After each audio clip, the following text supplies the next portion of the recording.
আমার সাথে আছেন আপনাদের বহরমপুর লোকসভা কেন্দ্রের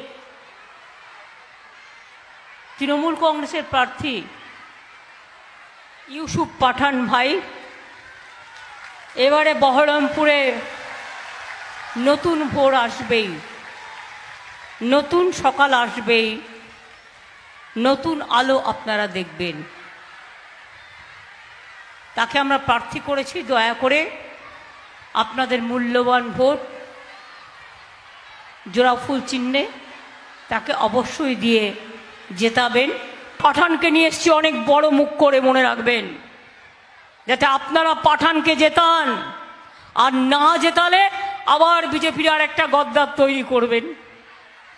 আর কি বিজেপির গদ্দার চান? বদলাতে চান তো? এবার বদলান, এবার পাল্টান। সকাল সকাল ভোট হবে, জোড়া ফুলে ভোট হবে, তৃণমূলে ভোট হবে, নিজের ভোটে নিজে হবে।